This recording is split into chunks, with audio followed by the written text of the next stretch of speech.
जय श्रीमान नारायण गुरु जी। जी जी। गुरु जी, सर्वप्रथम तो आपके माध्यम से मैं अपनी धर्मपत्नी जी का धन्यवाद करता हूँ, जिनकी वजह से आपसे जुड़ने का मौका मिला। और गुरु जी 4 साल हुआ आपसे जुड़े हुए, और ये मेरा तीसरा पोथी पाठ है ये। और हम चाहते हैं कि हर साल कम से कम एक पोथी पाठ अपने पूर्वजों के नाम से करवाएं। और गुरु जी कहना चाहते हैं कि एक तो गुरु मंत्र आपसे हमने लिया है जो भगवत प्राप्ति के लिए दिए हैं, और एक दूसरा जो आप गुरु मंत्र व्यासपीठ से जो कहते हैं कि हाँ अपने कमाई से 5% बचाओ पुण्य करने के लिए। तो मैंने पहले 2 साल 5% बचा के लाए थे, तो दूसरा साल मुझे यहाँ की सेवा देखकर लगा कि 5% कम हो रही है, तो मैंने अभी इस बार 10% बचा के लाए हैं, लेकिन अभी भी लग रहा है कि मुझे 10% कम लग रहा है इधर। ना आपने ये जो भाव रखा है यही बहुत है। बाकी पैसों का अपने परिवार में खर्चा करो, अपने लिए घर बनाओ, अपने लिए थोड़ा जोड़ो, बाकी 5% भी बहुत है। आप 3% भी निकालें कमाई का सेवा के लिए, वो भी बहुत है। क्योंकि गुरुजी जब से वो किए ना तब से इतना मतलब मुझे अपने आप में लग रहा है कि हम आगे बढ़े हैं ना, उस हिसाब से लग रहा है दानम दुर्गति नाशनम, दान करने से व्यक्ति का धन बढ़ता है, ये बिल्कुल सत्य है जी। मेरे साथ वही हो रहा है मेरे साथ, मतलब मैं इसमें का गवाह हूँ। सामने से 4 साल में जो 5% से आज मैं 10% बचा रहा हूँ, सब करके। ये नहीं कि मैं पेट काट के चाहे किसी को कम करके, नहीं, सब करने के बाद मैं 10% बचा रहा हूँ। लेकिन यहाँ की सेवा, आपका भाव देख करके लग रहा है कि वो 10% भी कम है। आशीर्वाद दीजिए जो अगले साल आए तो मैं 15% करके आऊँ, ताकि थोड़ा और माताओं का सहायता कर सकूँ। जरूर जरूर जी। और गुरु जी मेरा एक कहना था कि शिव चर्चा क्या है, शिव जी का चर्चा का अर्थ क्या है? कुछ लोगों ने देखो मनमाने ढंग से भगवान शिव चर्चा के नाम से गलत ही प्रचार चल रहा है। जी गुरु जी। भगवान शंकर की कथा यदि है, भगवान शिव के बारे में विशेष बातें हैं, तब तो ठीक है, वरना मनमाने आचरण को अपनाने वाले लोग गलत काम बहुत ज़्यादा हो रहे हैं गुरु जी। इसके लिए हम बताना चाहते थे, क्योंकि वो लोग क्या बोलते हैं कि वो लोग सिर्फ 3 ही बात बोलते हैं कि दया करो, राम जप करो और मांगो।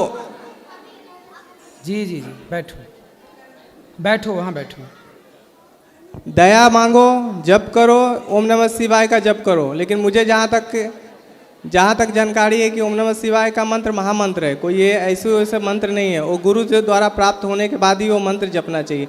लेकिन अगर उन लोग को बोलते हैं तो वो लोग मतलब हमारे ऊपर उल्टा ये करने लगते हैं, बोलते हैं तुम लोग गुरु के चक्कर में पड़ गए हो, बाबा जी के चक्कर में पड़ रहे हो। वो 2 मनुष्य का नाम लेते हैं, जो कि मैं नाम नहीं लेना चाहता हूँ व्यक्तिगत रूप से।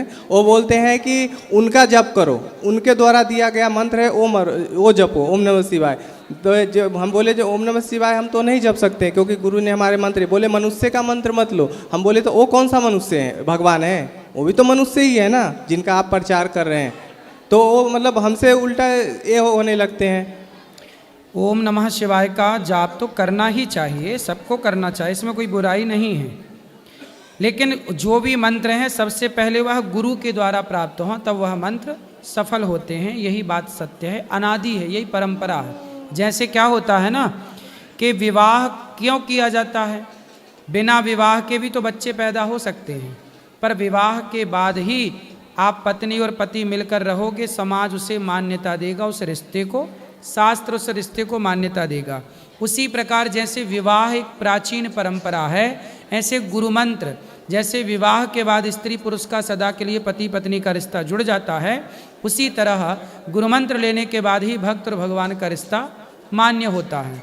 ये एक परंपरा है, इसे फॉलो करना चाहिए। कुछ लोग आज के अभिमान में पढ़ करके वो खुद गुरु हैं, तो ठीक है, पर गुरु बिन भव निधि तरह न कोई, तुलसीदास जी ऐसा कह रहे हैं, गुरु के बिना गति नहीं है। और सबसे बड़ी तो वो लोग बोलते हैं कि कुछ भी नॉनवेज खाओ, कुछ फर्क नहीं पड़ने वाला है। वो बोले भगवान महादेव बोले कुछ भी तुम खा के हमारा मतलब महादेव बोलते महादेव तो गांजा पीते हैं, हम लोग नॉनवेज खा लिए तो कौन सा गुनाह करते हैं? ना ना, महादेव कभी गांजा नहीं पीते, लोगों ने ऐसा बना दिया है बदनाम करने के लिए। भगवान शिव राम नाम का रस पीते हैं, हलाहल विष पीते हैं। चिलम लेकर शंकर जी को जो बनाया है तस्वीर, ये सब यही तो है। सनातनी लोगों को ही कन्फ्यूज कर दिया। आप लोग ऐसा मानने लग गए कि शंकर जी गांजा पीते। शंकर जी गांजा पी सकते हैं? सोचने की बात है। शंकर जी को गंजेड़ी बना दिया लोगों ने, इतना बड़ा। अब सोचियो, सनातनी लोग मान गए। आप लोगों को लगने लगा बात सही है। जी गुरु जी। शंकर जी तो वैष्णवानाम यथा शंभु, भगवान श्रीमन नारायण के, भगवान राम के सबसे बड़े भक्त हनुमान जी के रूप में शंकर जी ही तो हैं। तो शंकर जी तो सदा हजारों वर्ष तक भगवान का ध्यान करने बैठ जाते हैं। ऐसे शंकर जी गांजा पीते हैं, ऐसा कहना भी पाप है। मूर्खों को समझाओ, अब क्या करें, यही तो अज्ञानता है, यही तो गलत प्रचार चल रहा है। जी गुरु जी। धन्यवाद गुरु जी। गलत राधे। सही है। शंकर जी के गांजा के नाम पे कुछ भजन भी चल गए तो वो लोग मान गए, सही ऐसा है। शंकर जी कभी भी गांजा नहीं पीते, शंकर जी राम नाम का नशा करते हैं बस। गुरुजी राधे राधे। जी गुरुजी, जैसे परिवार में किसी का मृत्यु हो जाता है तो बोलते हैं 1 साल तक मंदिर नहीं जाना चाहिए, तो ये क्या सही है? आज ही हमने कथा में बताया ना, ये हाँ। सब गलत मान्यताएं हैं। 1 साल तक लोग ये नहीं कहते कि मर गए तो 1 साल तक पाप ना करो, झूठ ना बोलो, छल ना करो। गंदे काम करने के लिए कोई साल भर के लिए मना नहीं कर रहा है कि झूठ ना बोलो।